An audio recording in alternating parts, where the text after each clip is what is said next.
Great. Good morning, everyone. Brian, to the CEB, now Gartner group, thanks for all your great work. You can see how they are leading the way in understanding this CEO and CHRO partnership into the future. If you're like me, we live in very interesting times, more challenges than ever, and at the same time energized by so many opportunities.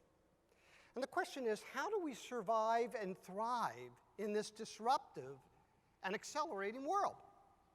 Well, I'm here to say, at least from my perspective, that the most important leadership capability moving forward in this new economy is to be grounded and conscious.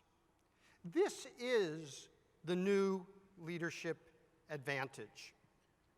Let me introduce you to four leaders. The first one is Mary Barra, the chairman and CEO of General Motors. As you know, she took over the company in the midst of a quality crisis, and her investment in innovation and growth and digitalization has turned General Motors into a technology company, transforming the auto industry. Reed Hastings had a vision. In 1997, he wanted to be the leader in streaming video. But his vision was far ahead of the integration of entertainment and technology and consumer tastes. And he transformed Netflix over and over again to become the media powerhouse that it is today. Angela Ahrendts is the SVP of retail at Apple. And if you know the technology business, as some of you do, the intense competition between Google and Samsung and Apple and Amazon are heating up for digital assistants and for voice-activated tools. And Angela's job is to fundamentally remake Apple in the marketplace. And then we have our Pope, the Bishop of Rome, Pope Francis, who fundamentally is embracing the values of inclusion and adaptation and innovation. And you may not know that the Pope actually has 25 million followers on Twitter. He is changing the way the papal voice gets dispersed in public. Now, what's unique about these leaders is that they're transforming their organizations. But what you don't often hear is that they are transforming themselves. Now, whether you're the CEO of a global company, or a middle manager, or a factory supervisor, or an individual contributor, we are transforming all the time. And everyone in organizations moving forward needs to be a transformational leader. Now, as I travel around the world, I notice that organizations, large and small, across sectors and across industries and countries, are grappling with the same 6 disruptors. The pace of speed is forcing us to see faster, to think faster, to feel faster, and to act faster in a frenetic world. And the real danger is that we get burned out. We get overwhelmed from the speed. We live in a world of impermanence and uncertainty, where unpredictability is the norm and stability is an illusion. So how do we survive? How do we get comfortable with being vulnerable in a world of uncertainty? Complexity is an all-time high, the Internet of Things, more choices in the marketplace, more big data available to us than ever. How do we focus and prioritize our work and understand how to thrive in complexity? Every business today is a technology business. Yet alongside technology is the transparency that digital machines are bringing to the world. How do we survive and thrive as digital machines and human beings come together, much like the CEB Gartner combination? Competition comes from everywhere. We know that. But at the same time, competition has to sit next to meaning and purpose in our lives.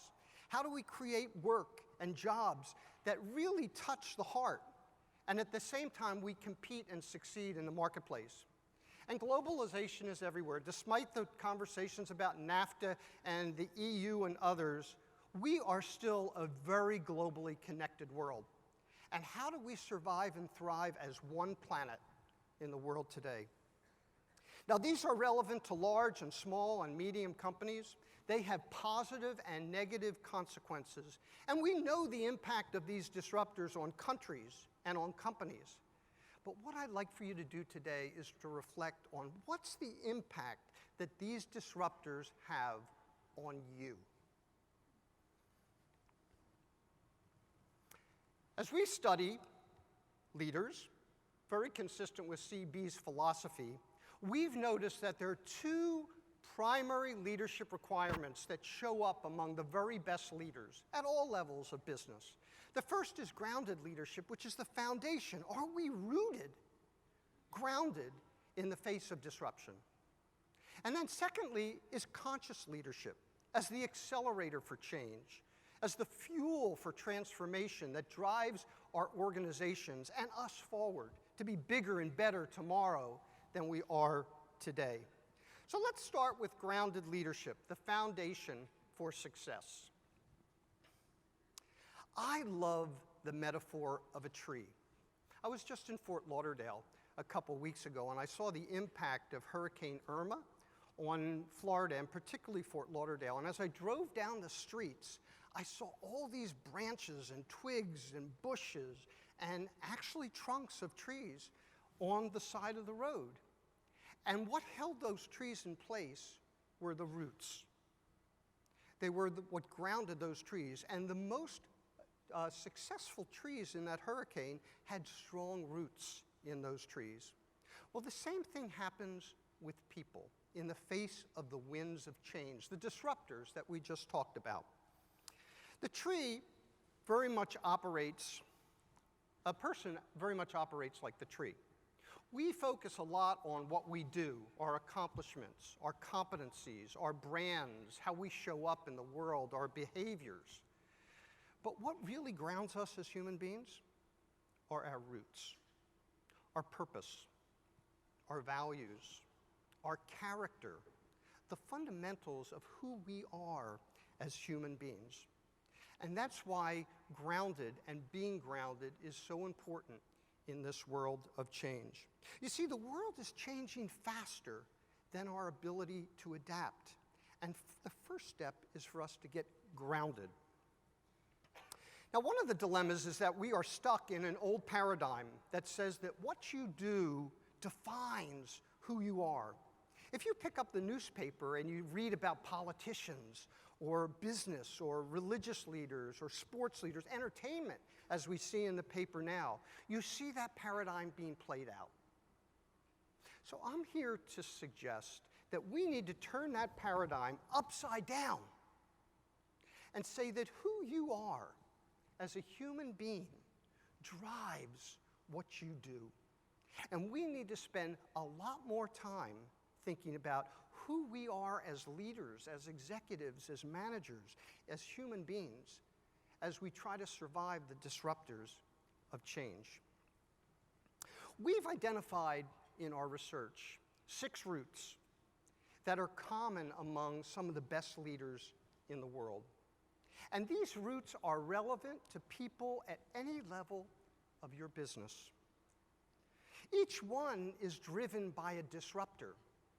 So the pace of speed is driving the need for agility and physical health. Uncertainty is driving the need for emotional health, which is how we feel. Complexity is driving our intellectual health, which is how we think.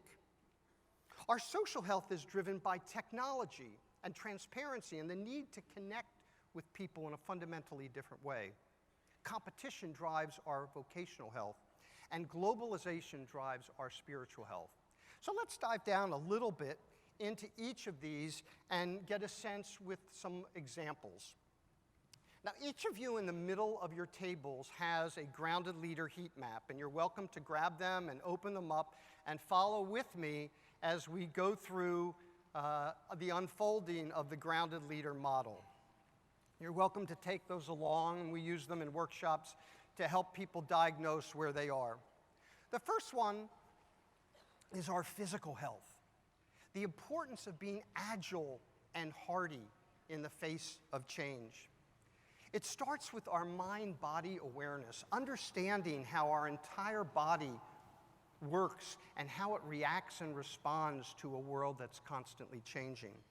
This enables us to manage our energy, both the stress that comes from outside and within, and the need to rejuvenate ourselves when we enter that burnout phase. And then finally, living a peak performance lifestyle. I met Dennis Nally about 12 years ago.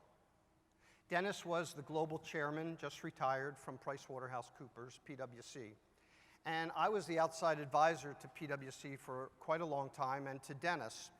And one of the things that I noticed about Dennis, he traveled more than anybody I'd ever met, as you can imagine, being the catalyst of their global network in 200 countries. And he basically said that in his world, he had to manage the legs of the stool, his work life, his personal life, and his family life. And if any one of those legs was vulnerable, he became vulnerable. It influenced how he showed up. It influenced how he withstood stress. It influenced his leadership presence when he came into the room. And staying physically healthy was critical for navigating in a world of change.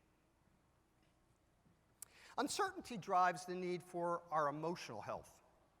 Probably the most important leadership capability, at least from my perspective, is self-awareness.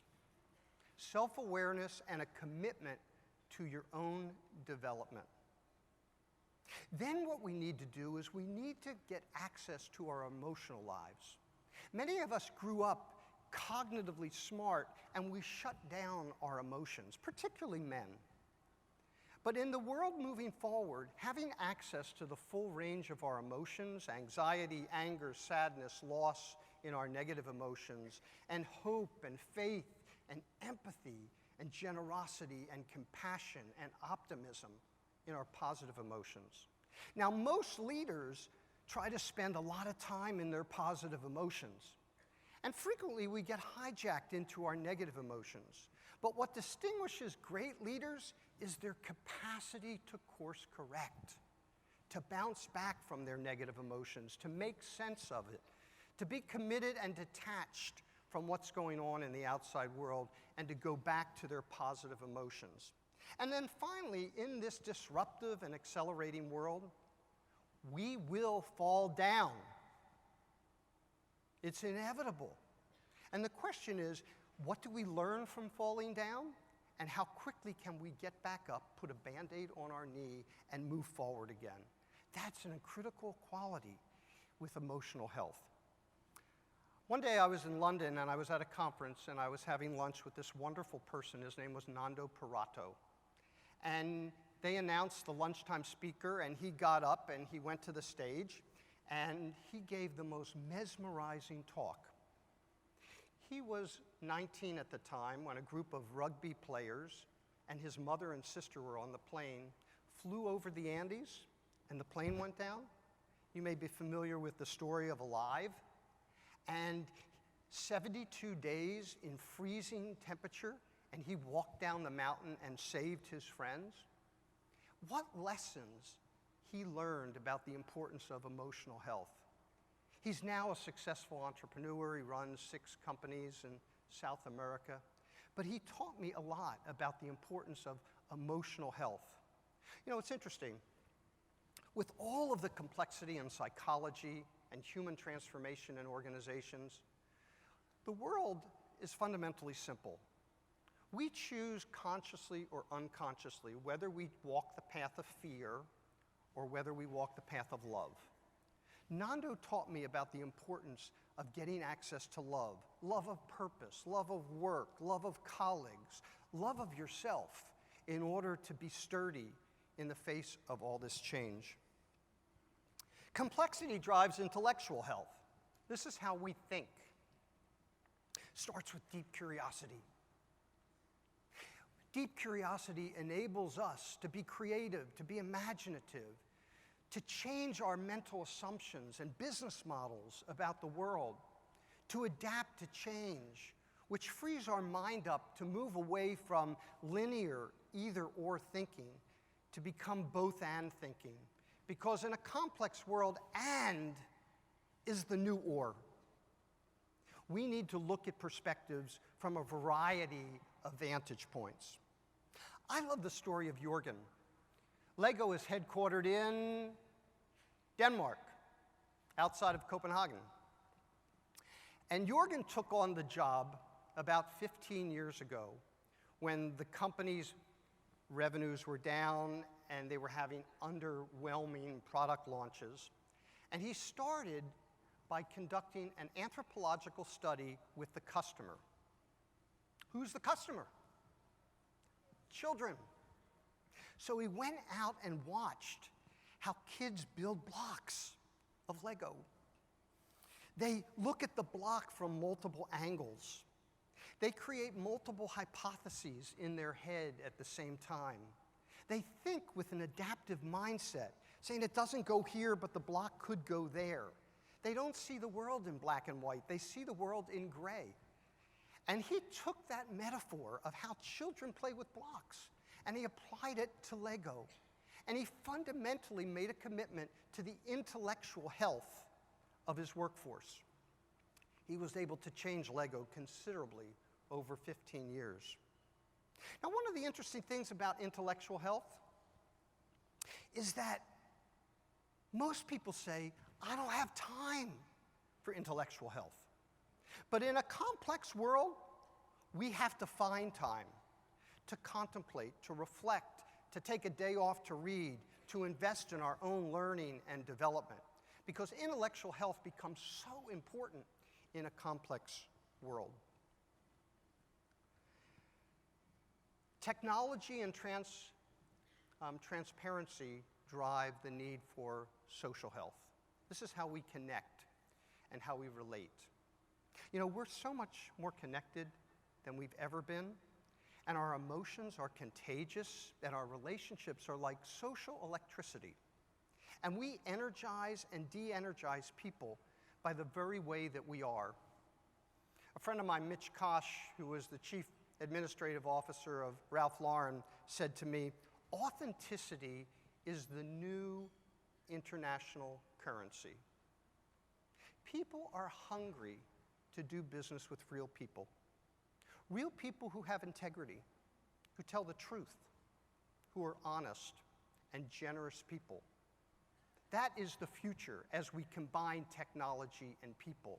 We need to understand what healthy connections are all about and the importance of connective leadership in the world.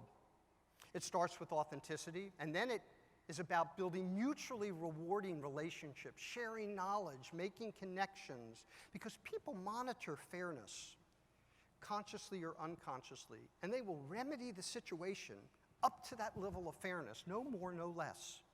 And we particularly do it in the United States because fairness is a national norm in our character. We understand fairness. Ultimately, it's about leaders who know how to build nourishing communities and networks. So I think one of the important leadership skills moving forward is to develop a personal ecosystem.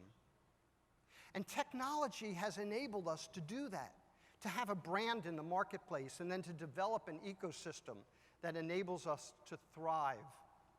Angela Ahrendts is a really great example. Before she was an Apple, Angela was at Burberry's in London. She took the company, transformed it, and she believes that her leadership was characterized by the kind of positive human energy that she brought into the organization. She started in the morning with a spiritual reflection. She walked into the door with a smile on her face, and she saw her job as creating positive energy in the organization. Now, if you look at and drill down on how she viewed her leadership, you begin to see that this self-awareness and self-development of CEOs got reflected in the way they thought about how value was created in their organization. Now, a good CEO, good manager, has 4 strategic agendas.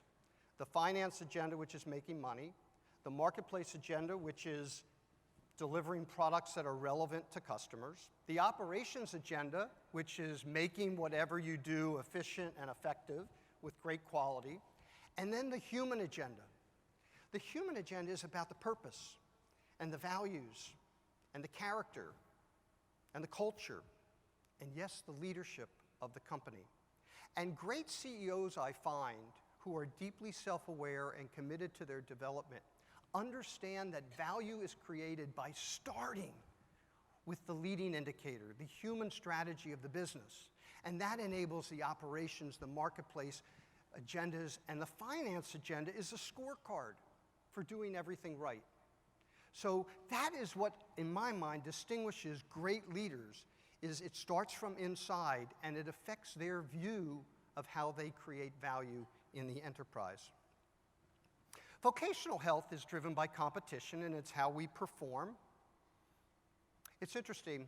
We heard from leaders that it's very important to have a meaningful calling, to link your personal purpose to the purpose of the organization. So if you think about it as good HR leaders, we know that we need calling, capabilities, and commitment to get a fully engaged, mature adult employee. But we don't talk a lot about calling. And leaders talk about how important it is and how important it is as leaders to touch the personal callings of people in their organization. Great leaders are constantly raising the bar on themselves in personal mastery, challenging themselves, creating just the right amount of anxiety within themselves to make a difference. And we all need a drive to succeed. Not an obsession to success, because that becomes a hijacker, as we'll talk about a little later, but a drive to succeed. I love the story of Kay Koplowitz. Kay was one of the early women entrepreneurs in the world. She started Madison Square Garden Sports, and then morphed that into USA Networks. And today, she runs a network of venture capitalists who are giving money to women entrepreneurs. She talks about the importance of being passionate about your work, about approaching obstacles and going above or below or around those obstacles to get to your goal. And she also talks about her passion to succeed. That's vocational health. We don't talk a lot about that these days in organizations, but it's pretty important. The next one is spiritual health, which is how you view the world. It starts with your higher purpose. We know that higher purpose people are healthier, they're more fulfilled, and they outperform in the marketplace. And that higher purpose companies do the same. We also know that it's really important to be globally connected. If you have a global sense of connectedness, you understand diversity, that we are all equal as human beings. The Human Genome Project said that in 99.9% of the times, we're the same. But we have to appreciate differences, but we're all human beings in the process. And lastly was generosity of spirit. These leaders had a sense of gratitude, a sense of generosity in the way they saw themselves. Now, this all operates as one integrated holistic system, as Brian talked about. And we have fields and we have courses in each of these areas, but the fact is that human beings show up for work with all 6 of these going on at the same time. And the question is, are we greeting them with the same holistic perspective that they're bringing into work? It's very much like the human body.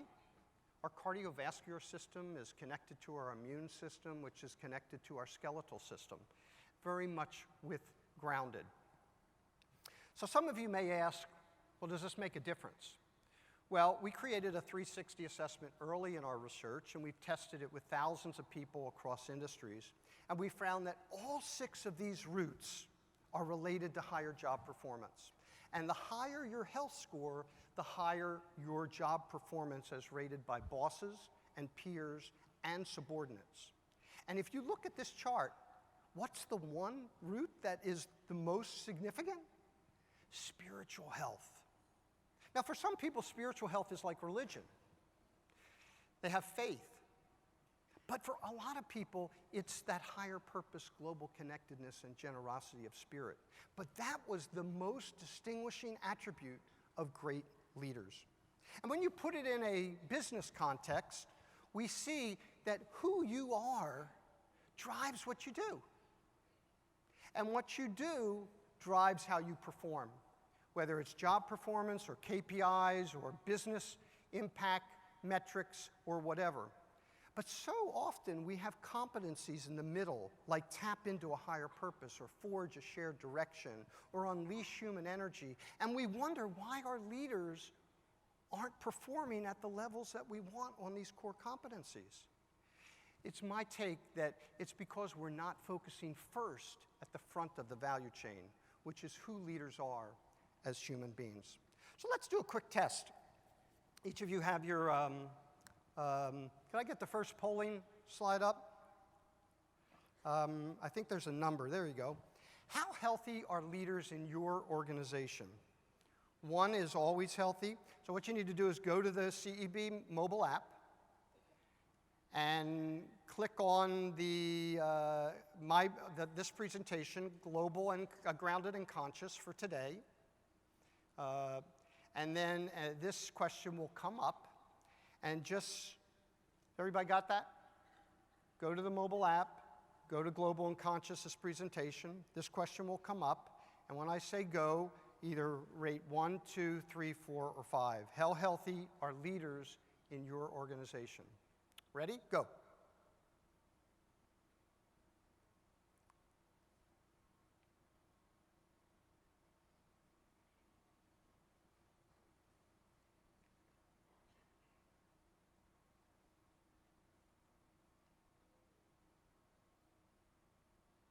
Aha.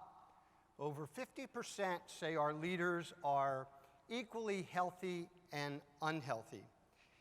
And almost 2/3 of our leaders are in the middle or below. Well, the impact that that has on cultivating commitment, unleashing energy, driving change, innovating new products and services is significant. And that's why this healthy leadership piece is really so important as we move forward in the face of these disruptors. Next slide. Go back to my presentation. Back one. So if grounded is the foundation, conscious leadership is the accelerator. It's the fuel that drives transformation. So if I talk to CEOs, every CEO will tell me that they want to accelerate growth. They want to accelerate change. They want to accelerate transformation. But collectively, I've found that we underestimate the complexity of human transformation. And so what I thought I'd do is just let's go into the human psyche for a second and look at what happens. We spent most of our time living and leading in the gap between our current reality and our desired future. We get pushed into the gap with problems or burning opportunities that we face in the world and in our workplace. And we get lured into the gap with burning opportunities or big hairy goals or dreams that we have. And so much of our motivation and our learning and our anxiety and our imagination and our engagement happens in the gap. Most of us, our jobs are managing and trying to close the gap in organizations. The dilemma is that in a complex and uncertain world, the gap is widening, making it difficult for us to close the gap between current reality and desired future. At the very time that we need to be accelerating the gap and moving from current reality to desired future faster. Now, this doesn't happen just inside individuals. It happens in organizations as well. Now, if you look at up the word transformation, you would find that the definition of transformation is metamorphosis. But I'm here to say that transformation is much more incremental than that. Every time we go to bed, our minds rewire themselves. Transformation is happening as we become bigger and better each day than we were yesterday. Transformation happens with our human hair. Our hair dies and it replenishes itself every 4 months. And in fact, every time we breathe, the world changes. That is the world of uncertainty that we live in. And as we breathe into uncertainty and, yes, vulnerability. We are all vulnerable all the time. Why in the world do we run away from that word? It is reality. And it's really important in understanding change. So whether you're running an HR department or head of talent and development, or you're in charge of performance management, or you're running leadership development, or you're a head of selection and recruitment, you are operating in the gap. One gap is the change gap between the business that we are and the business that we want to be. Another gap is what Ken said, the growth gap. CEOs have very bold growth goals. And the question is, how can we foster and enable growth and close the gap between where we are and where we want to go? Many of you work in the talent gap between the kinds of leaders that we have and the leaders that we need, or the kinds of people that we have, and where do we find them in the marketplace? One CEO said to me, I don't go to a conference without two CEOs standing on the stage talking, one person talking about disrupting a business and the other person talking about being disrupted by a business. We're all operating in the technology gap between where we want to take our technology and where it is today. Lots of companies have gotten committed to changing or refreshing their culture. What's the desired culture and what's the real culture, and how do we close that gap? And then finally, the global gap in terms of how penetrated we are in the world. One of the things that we've noticed, and I probably learned this from CEB, is that they're great at from and to, right? And one of the things that we noticed is that many of us grew up in a world that said that to be successful, you have to be the smartest kid in the room. And you spend your entire career trying to position yourself as the smartest person in the room. Smart is about facts. It's about knowing and doing. It's about winners and losers. It's about avoiding vulnerability in all costs. I'm here to say that smart isn't good enough anymore. It's necessary but insufficient. What takes its place is conscious, being awake and aware of yourself, aware of your relationships, and aware of the environment, the surroundings, the context that you're in. Great leaders understand that. They understand the power of awareness. It is the fuel, because the more conscious you are, the faster you adapt. And the faster you adapt, the more effective you are in navigating or leading change. So, let's take a look at what happens inside of us as individuals. One of the first things about being conscious is that we have to pay attention. Pay attention to ourselves, to our relationships, and to the environment in which we work. It starts with seeing the world clearly, with an open eyes. Not blurry perceptions, but clear perceptions.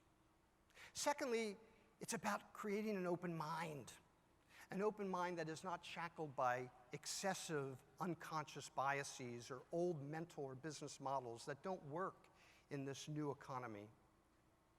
It then we have to create positive feelings, because negative feelings hold us back, positive feelings accelerate us forward. And ultimately, we have to act constructively. Now, to get sustainable behavior change, all 4 of these channels have to work together. You can't get sustainable change if you just have action without insight, or clear perceptions, or positive emotions. Because if you act with negative emotions, people can smell that. And it's not sustainable. You won't build authenticity in the relationship. So this becomes very, very important about paying attention. And one of the advantages of paying attention is that you're able to see the forces inside of you. We have forces inside of us that are accelerators, that drive us forward across that gap and enable us to change, to transform ourselves. We call them accelerators.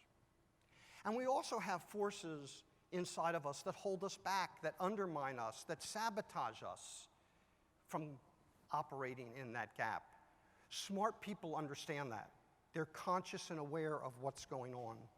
But then what happens is we educate people and develop people and help them become more self-aware, and then we drop them into organizations. And organizations can either liberate and accelerate the kind of development that way they want, or they can hijack and sabotage people by the environments and the cultures that we create. It's amazing how many times I show this slide to CEOs, and the first thing they go to is, oh my gosh, I've spent millions of dollars in leadership development, and I've totally sabotaged my investment with the organizational hijackers in our company. So let's take a look. Here are some common personal accelerators: courage, drive, faith, generosity, practice, presence. We each have our own. Secondly is our hijackers: aloof, fixated on success, being too controlling, over-pleasing. We all have our own combination. So let's do a little survey for a second. Which personal hijacker most trips you up? Go to the mobile app and go to Grounded and Conscious and rate from 1 to 10 which of these hijackers most trips you up as a leader. You got that? Okay, let's go.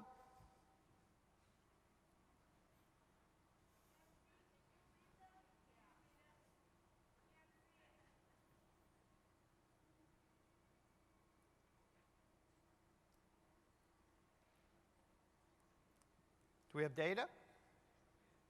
Aha.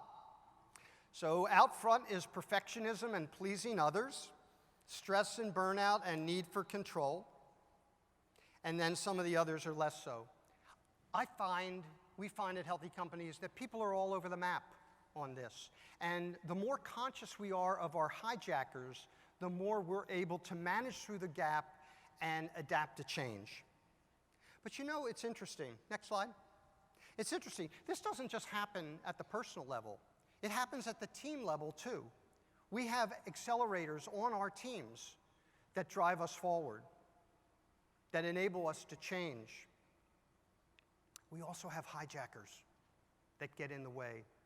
And great teams are conscious. They have conversations about what are the accelerators and what are the hijackers that push them forward or hold them back.